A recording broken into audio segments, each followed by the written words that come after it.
Love is a burning thing, and it makes a fiery ring. These are the opening words of Ring of Fire, one of the most iconic songs in country music history. Ranked the 4th greatest country song of all time by CMT. Ranked the 87th greatest song of all time by Rolling Stone. Johnny Cash's signature hit, 7 weeks at #1. Millions of copies sold. Certified gold. And, at the center of it all, a question worth millions of dollars. Who actually wrote it? The official copyright says June Carter Cash and Merle Kilgore. Johnny Cash's 1997 memoir says June Carter Cash. But Johnny's first wife, Vivian Cash, tells a very different story. In her 2007 memoir, I Walk the Line, Vivian drops a bombshell. Johnny wrote that song. He gave June half credit because she needs the money. If Vivian is telling the truth, then one of the most successful songs in country music history is based on a lie. A lie that made June Carter Cash millions of dollars. A lie that led to a family lawsuit 7 years after Johnny's death. A lie that continues to pay John Carter Cash royalties worth millions every single year. This is the story of Ring of Fire. Not the romantic version you've heard, the one involving money, betrayal, and a copyright dispute that tore a family apart. Let's start with the version you've probably heard. The official story. The romantic one. The one told in documentaries and biographies. Early 1962. June Carter is on tour with Johnny Cash. Both are married to other people. Johnny to Vivian Liberto, June to Edwin "Rip" Nix. Both have children, but June is falling in love with Johnny, and it's tearing her apart. In archival footage from the 2024 documentary, June, you can hear her describe the moment she realized what was happening. I didn't want to fall in love with him. Didn't mean to fall in love with him. I was scared to death of him. I wouldn't even admit it to myself for a long time. I didn't want to hurt anybody. I didn't want to do anything that would hurt him or his family, or my family. She continues. One night, I woke up in the middle of the night and I was crying when I woke up, and I thought, I can't do this. This is driving me crazy, because all I could feel was pain. According to June, this pain, the agony of forbidden love, inspired Ring of Fire, version 1, poetry book. Some sources claim June found the phrase, "Love is like a burning ring of fire," underlined in an Elizabethan poetry book owned by her uncle A.P. Carter. Version 2, divorce letter. Merle Kilgore told the Grammy Foundation a different origin story. June showed him a letter from a friend who'd just gotten divorced. The friend wrote, "Love was like a burning ring of fire. I can't stand it anymore, and I'll never fall in love again." June saw something in that phrase. Version 3. Her own words. In her own description, June wrote, "There is no way to be in that kind of hell. No way to extinguish a flame that burns, burns, burns."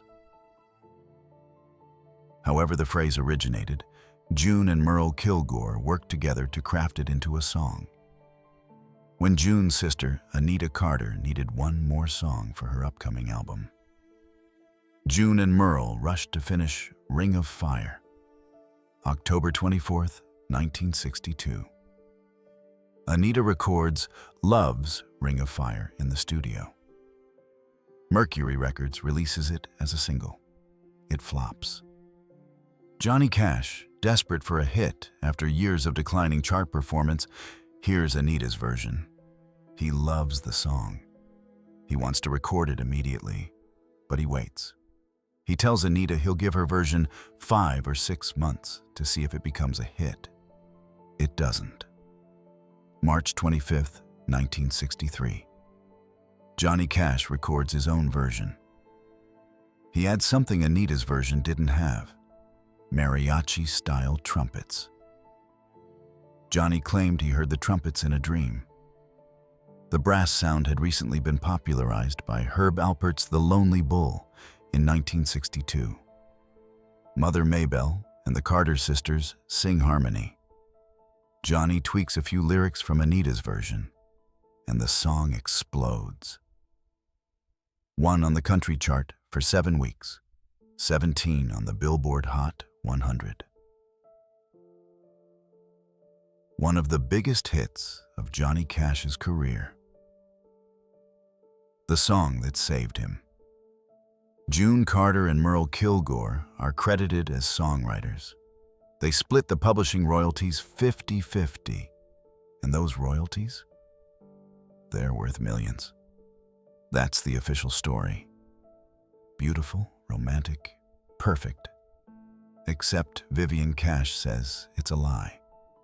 Early 1963, Casitas Springs, California. Vivian Cash is gardening in the yard of a remote home overlooking the hills. Her marriage to Johnny is crumbling.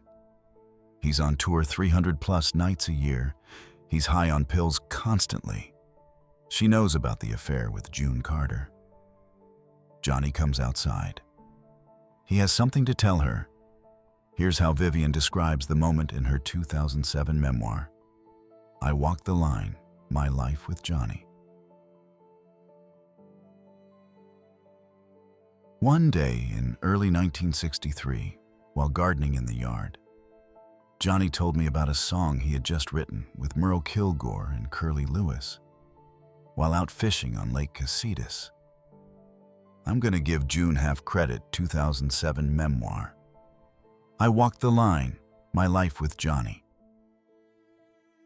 One day in early 1963, while gardening in the yard, Johnny told me about a song he had just written with Merle Kilgore and Curly Lewis while out fishing on Lake Casitas. I'm going to give June half credit on a song I just wrote, Johnny said. It's called Ring of Fire. Why? I asked, wiping dirt from my hands. The mere mention of her name annoyed me. I was sick of hearing about her.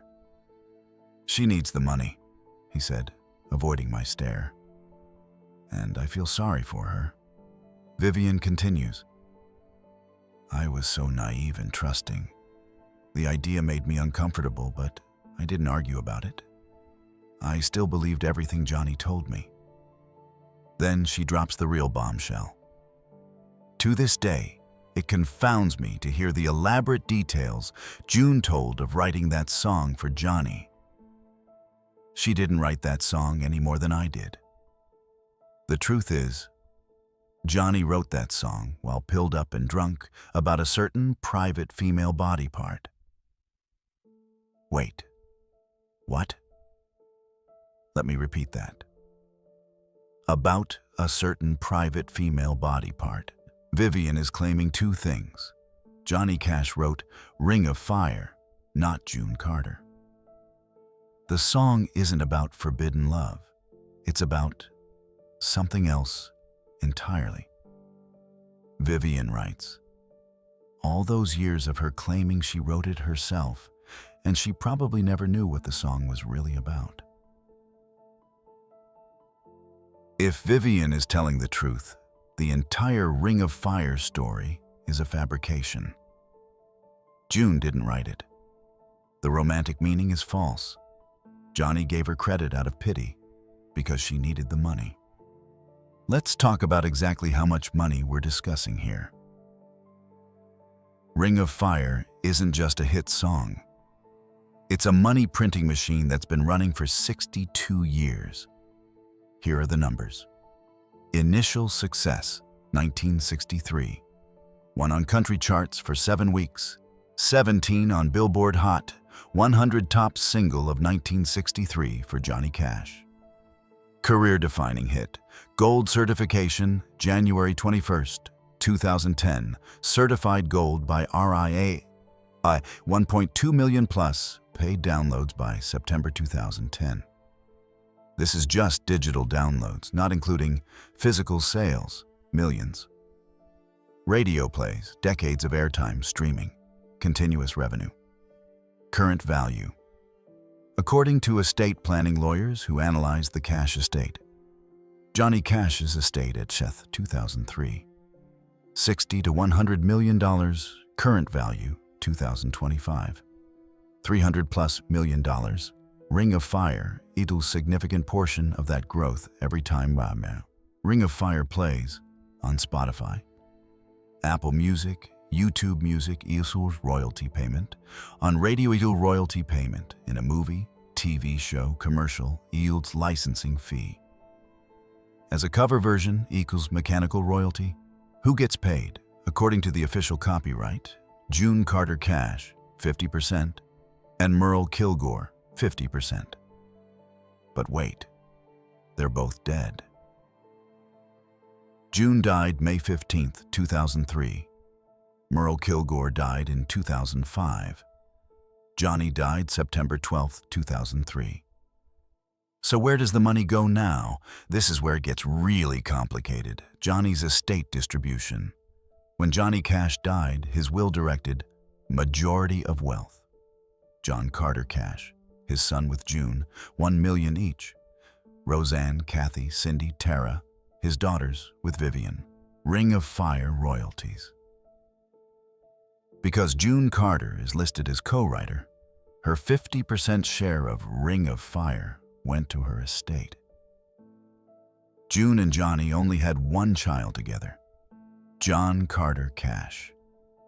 So John Carter Cash inherited June's 50% of Ring of Fire. Merle Kilgore's 50% went to his estate. The result, John Carter Cash receives millions in Ring of Fire royalties every year. His four half-sisters, Roseanne, Kathy, Cindy, Tara, receive zero from Ring of Fire, even though, according to Vivian, their father wrote the song. 2007, 4 years after Johnny's death, 2 years after Merle Kilgore's death.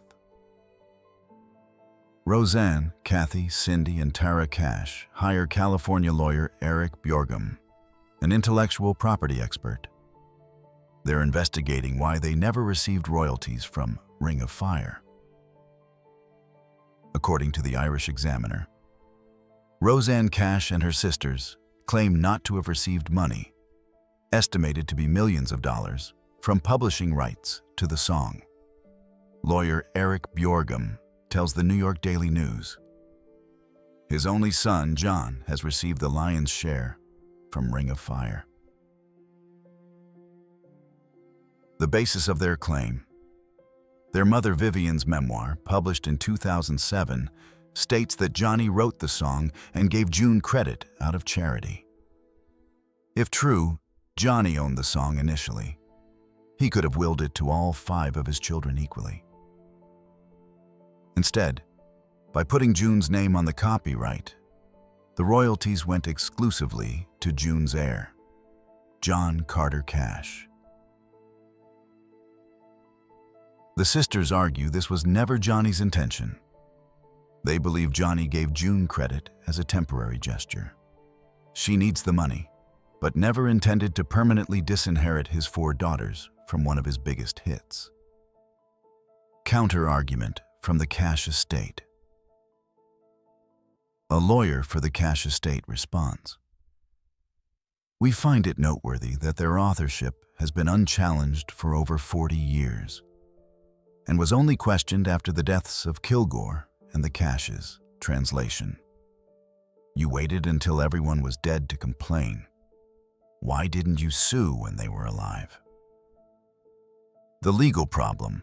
The official copyright has listed June Carter and Merle Kilgore since 1963. For 44 years, 1963 to 2007, nobody challenged this. Not Vivian, Not the daughters, not Johnny himself. Why not? Possible reasons. Nobody cared until the money got really big. In the 1960s to 1990s, the song made money, but not hundreds of millions. Vivian didn't reveal the truth until 2007. Her memoir came out posthumously. Maybe she kept the secret while alive.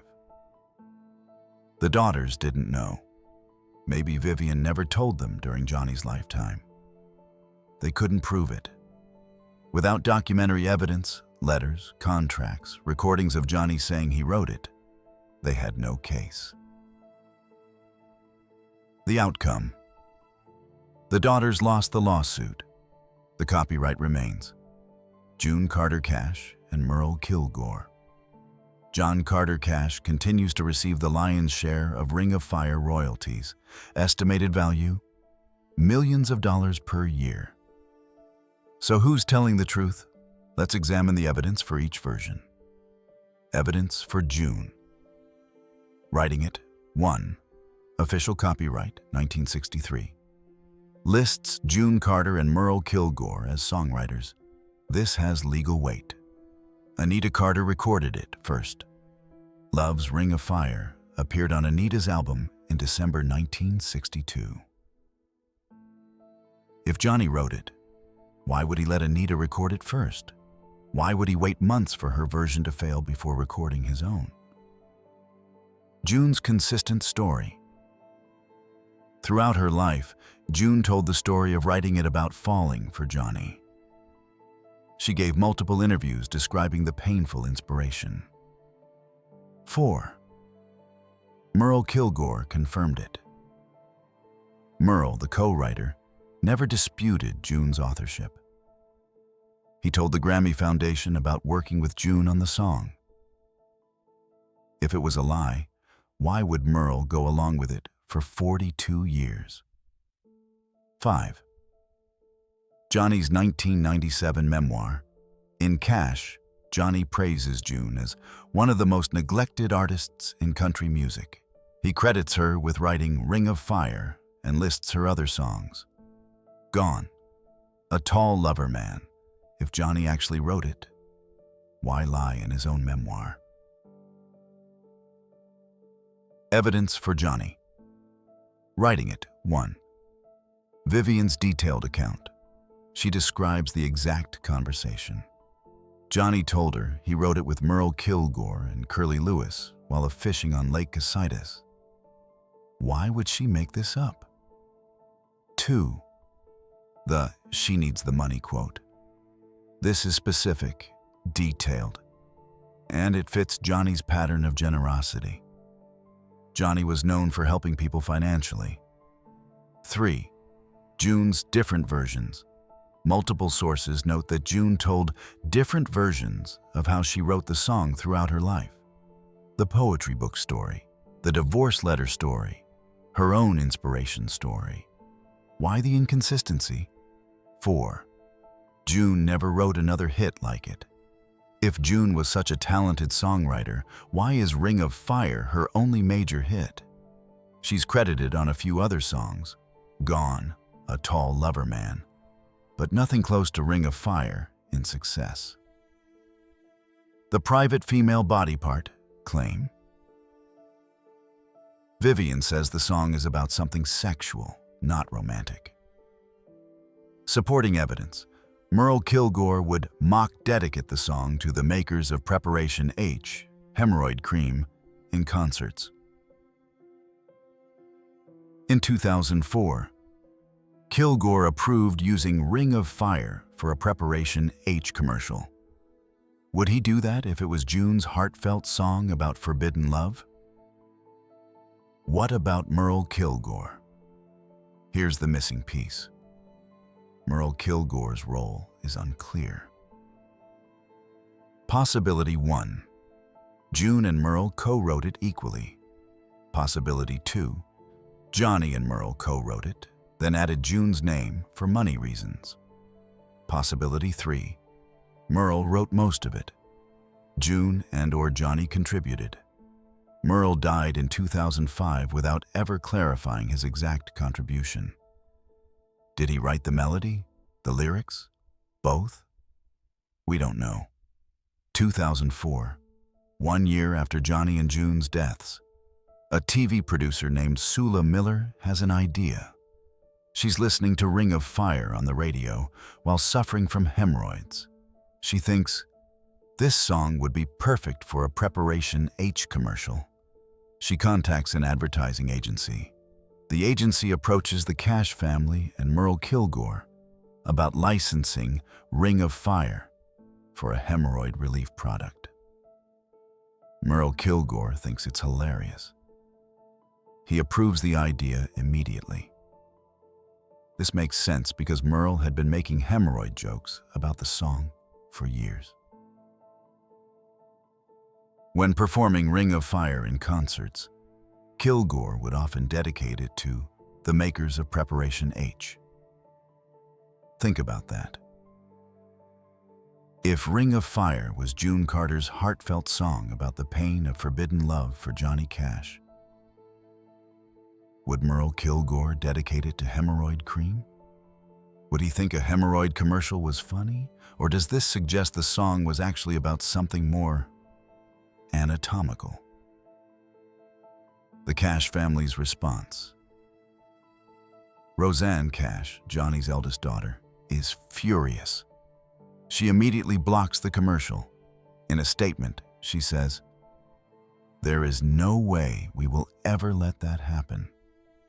The song is about the transformative power of love, and that's what it has always meant to me, and that's what it will always mean to the Cash children." Notice what she says. To me and to the Cash children. Not that's what it is, but that's what it means to us. Is Roseanne protecting a sanitized version of the song? Does she know the truth but wants to preserve the romantic myth? Or does she genuinely believe June wrote it about love? Here's a question nobody's asking. Did Johnny Cash have a history of giving songwriting credit to people who didn't write the song? The answer, yes.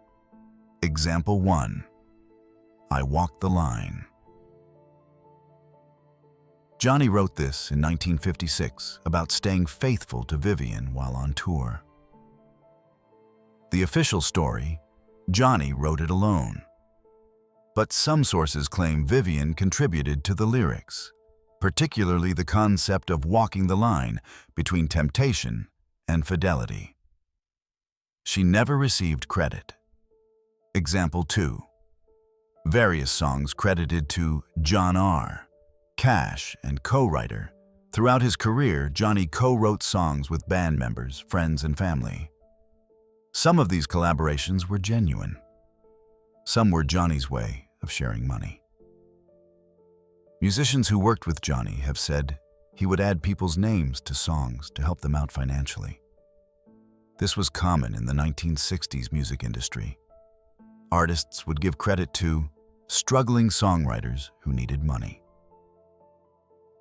Family members for tax purposes, romantic partners as gifts, managers as bonuses. If Johnny gave June credit for Ring of Fire as a financial gesture, he wouldn't be the first or last artist to do this. But here's the problem. When you give someone credit on a song, you're not just giving them a one-time payment, you're giving them rights to that song forever. Every time Ring of Fire plays, June's estate gets paid. Did Johnny understand that? Or did he think he was just helping June out in 1963, not realizing he was giving away millions in future royalties? Let's look at the conflicting timelines.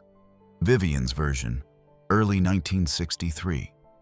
Johnny tells Vivian about the song while fishing on Lake Casitas with Merle Kilgore and Curly Lewis. June's version, 1962. June wakes up crying, realizes she's falling for Johnny, writes song with Merle Kilgore about the pain. Anita's recording, October 24th, 1962. Anita records Love's Ring of Fire in the studio. Released on album Folk Songs Old and New in December 1962. Johnny's recording, March 25, 1963. Johnny records his version. The problem. If Vivian's timeline is correct, early 1963, the song was written after Anita already recorded it. That's impossible. Anita recorded it in October 1962. So either Vivian's timeline is wrong. Johnny told her about it in early 1963. But he actually wrote it earlier in 1962. Vivian's memory is wrong. The conversation happened in 1962, not 1963. Vivian is lying. The whole story is fabricated. Or there's a fourth possibility. Johnny did write a version of the song in early 1963, after Anita's release. But the original version was written by June and Merle in 1962. Then Johnny rewrote it, adding new lyrics and the mariachi horns. And that's the version he told Vivian about.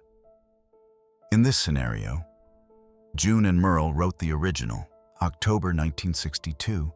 Anita recorded the original, October 1962. Johnny rewrote it with additional lyrics, early 1963. Johnny told Vivian, "I just wrote a song," meaning his version. He gave June credit because she wrote the original concept. This would explain everything. Why Anita recorded it first. Why Johnny told Vivian he wrote it. Why June is credited. Why the timelines don't match. But it's still speculation. Johnny Cash's 1997 memoir praises June as one of the most neglected artists in country music. He lists her songwriting achievements: Ring of Fire, Gone, A Tall Lover Man. But how much did June actually write? Let's look at each song. Gone, 1957, officially credited to Smokey Rogers, music, and June Carter, lyrics. This is a legitimate credit. June wrote the words, Smokey wrote the melody. But the song didn't become a major hit until Ferlin Husky recorded it. Husky's version went to #1. So June wrote one successful song before Ring of Fire, A Tall Lover Man, 1959. Another June Carter credit. But this song never became a hit. It's relatively obscure. So June's songwriting resume before Ring of Fire includes one hit song, Gone, where she only wrote the lyrics, not the music. A few minor songs that didn't chart, then suddenly Ring of Fire becomes one of the biggest country songs of all time. After Ring of Fire, June's songwriting credits include various minor contributions to Carter family songs. No other major solo hits. The pattern raises a question. If June was talented enough to write Ring of Fire, one of the greatest country songs ever, why didn't she write more hits? Possible answers. She was talented, but Ring of Fire was a once-in-a-lifetime inspiration. Sometimes songwriters have one perfect song and never match it again. She got credit for Ring of Fire, but didn't actually write it. This supports Vivian's claim. She co-wrote it with significant help from Merle, Kilgore, and/or Johnny. Maybe her contribution was smaller than the 50% credit suggests. We'll never know for sure. Let's step back and ask a bigger question. Does it matter who wrote Ring of Fire? Arguments for, yes, it matters. Millions of dollars are at stake.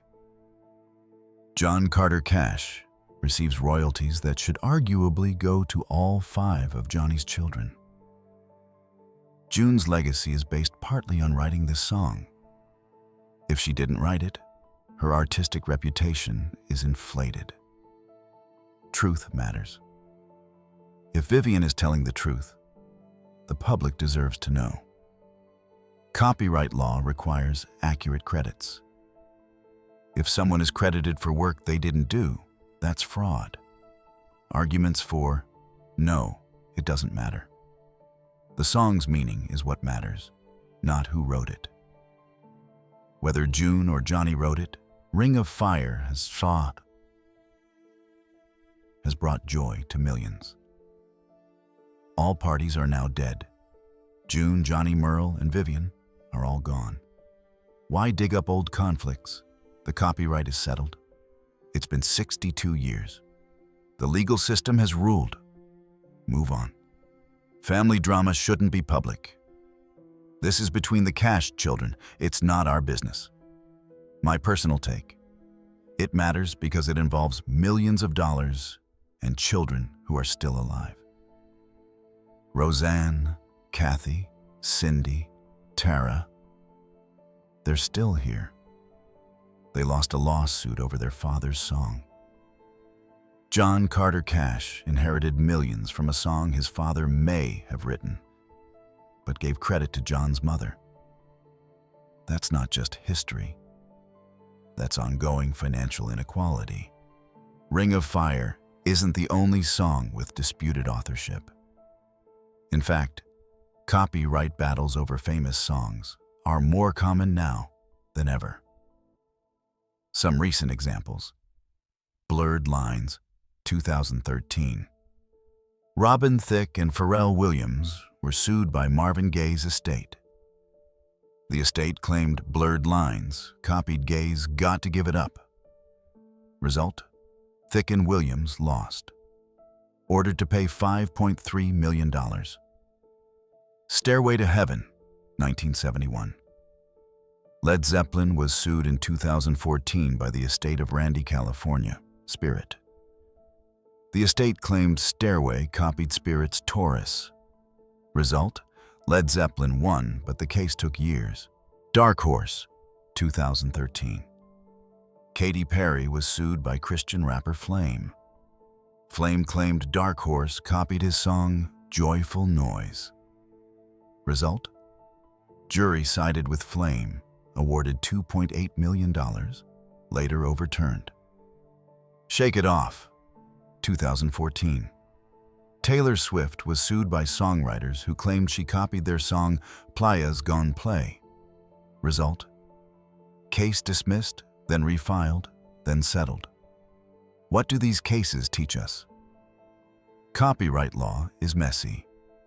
Even with modern recording technology, it's hard to prove who wrote what. Money brings lawsuits. Nobody sues over songs that don't make millions. Families fight over estates. The Ring of Fire dispute is just one of many.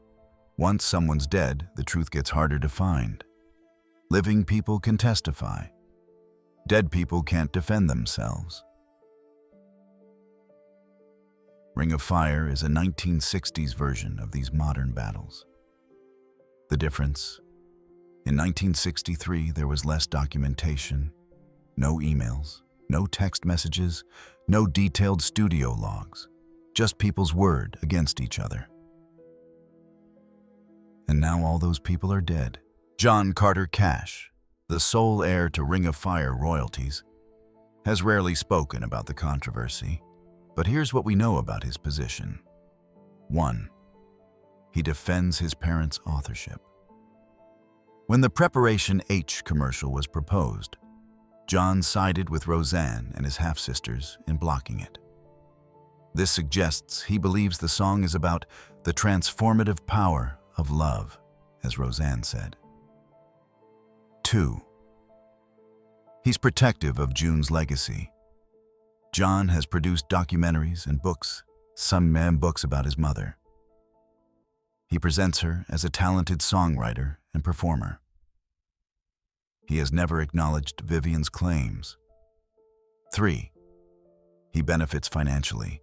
John inherited June's estate, including her songwriting royalties. He also inherited a large portion of Johnny's estate. Estimated total, hundreds of millions of dollars. But here's the thing. John Carter Cash didn't choose this situation. He was born in 1970. Ring of Fire was released in 1963. He didn't decide to put June's name on the copyright. He didn't ask for his half-sisters to be excluded from the royalties. He inherited a situation created by his parents. Is it his fault? Should he split the Ring of Fire royalties with Roseanne, Kathy, Cindy, and Tara? Legally, no. He won the lawsuit. Morally, maybe, if Vivian is telling the truth. Roseanne Cash, Johnny's eldest daughter and a successful country artist herself, has largely avoided discussing the Ring of Fire controversy publicly. But her actions speak volumes. She co-signed the lawsuit. Roseanne joined her three sisters in investigating the royalties. She clearly believed their father wrote the song. 2. She protects the official story publicly. When blocking the Preparation H commercial, Roseanne spoke about the song's transformative power of love. She didn't say, "By the way, my dad actually wrote this." 3. She's accepted the loss. After losing the lawsuit, Roseanne didn't appeal, as far as public records show. She moved on. Why? Possible reasons. She couldn't prove it. Without documentary evidence, the case was unwinnable. She didn't want to damage June's legacy. Despite the money dispute, Roseanne may have respected June as her stepmother. She wanted to preserve family peace. A prolonged legal battle would have destroyed the Cash family. She didn't need the money. Roseanne is a successful artist with her own career. She's not financially desperate. But make no mistake, losing access to Ring of Fire royalties cost the daughters millions. Not just a one-time payment. Millions per year, forever. Money that will go to their grandchildren, great-grandchildren, and generations beyond. John Carter Cash's descendants will receive Ring of Fire royalties for 70 years after June Carter's death. That's until 2073. 50 more years of royalties, all because of whose name is on the copyright. In all this drama, one person gets overlooked: Merle Kilgore. Officially, Merle co-wrote Ring of Fire with June Carter. He's credited on the copyright. He received 50% of the songwriting royalties during his lifetime. But Merle's role in the controversy is mysterious. What we know, he confirmed working with June on the song. In interviews, Merle described collaborating with June. He told the story of June showing him the burning Ring of Fire phrase. Our phrase. He never disputed June's authorship. For 42 years, 1963 to 2005, Merle upheld the official story. He never said, "Actually, Johnny wrote it." He made hemorrhoid jokes about the song. This suggests he didn't take it as seriously as a heartfelt love song should be taken. He approved the Preparation H commercial. Again, this seems inconsistent with the romantic meaning. What we don't know, how much did Merle actually write? Did he write the melody, the lyrics, both? Or did he just help polish something June or Johnny brought to him? Did Merle know the truth about who wrote it? If Johnny wrote it and gave June credit, did Merle know? Or was he kept in the dark? Why did Merle go along with it? If it was a lie, why participate for 42 years? Answer: money. Merle made millions from Ring of Fire royalties too. Merle Kilgore died in 2005. His estate inherited his 50% share of Ring of Fire. Unlike June's 50%, which went to one person, John Carter Cash, Merle's 50% was distributed according to his will. We don't know who inherited Merle's share, but they're making millions too. After examining all the evidence, all the claims, all the timelines. Here's what we know for certain. Ring of Fire was first recorded by Anita Carter in October 1962. The copyright lists June Carter and Merle Kilgore as writers. Vivian Cash claimed Johnny wrote it and gave June credit for financial reasons. The 4 daughters from Johnny's first marriage sued for royalties and lost. John Carter Cash inherited June's songwriting royalties and continues to receive millions. Here's what we don't know: who actually wrote the lyrics, who wrote the melody, whether Vivian's story is true, what Johnny's true intentions were, whether June knew the real meaning of the song, if it's different from the official story. The 3 people who know the truth, Johnny, June, and Merle, are all dead. Vivian is dead too. We will never know for certain who wrote Ring of Fire. Today, the official story dominates. Google who wrote Ring of Fire, and you'll find June Carter and Merle Kilgore. Wikipedia says it. Music databases say it. Johnny's biography says it. Vivian's claim is mentioned, but as a footnote. Cash's first wife disputed this in her memoir, but the official credits remain unchanged. Why does the official story win? 1. Legal precedent. The copyright is settled. June and Merle are the legal authors. 2. Romantic appeal. The story of June writing it about falling for Johnny is much better than Johnny wrote it about anatomy while high on pills. 3. June's reputation. The music industry has a vested interest in preserving June Carter as a talented songwriter. 4. Lack of proof. Vivian's claim is just her word, no documentary evidence. But here's the thing. History is written by the winners, and in this case, the winners are the people who control the copyright, June's estate, the people who profit from the song, John Carter Cash and Merle Kilgore's heirs, the people who benefit from the romantic myth, the entire country music industry. The losers are Vivian Cash, dismissed as a bitter ex-wife, the 4 daughters, lost the lawsuit, excluded from royalties, the truth, whatever it may be. Why are we talking about a song from 1963? Because the same issues are happening right now. Copyright disputes. Artists are still fighting over who wrote what. Families are still suing each other over royalties. The music industry is still messy about songwriting credits. Women in music. June Carter is celebrated as a pioneering female songwriter. But what if she wasn't? What if she took credit for a man's work? Or what if a man gave her credit to help her financially? And now we can't untangle the truth. Estate planning. Johnny Cash's will created inequality among his children. This happens in families every day. Parents favor one child over others. Blended families fight over inheritance. Ring of Fire is a cautionary tale. Truth versus myth. We want to believe the romantic story. We want June to have written it about forbidden love. But wanting something to be true doesn't make it true. The question for 2025, do we care more about the myth or the truth? Love is a burning thing, and it makes a fiery ring.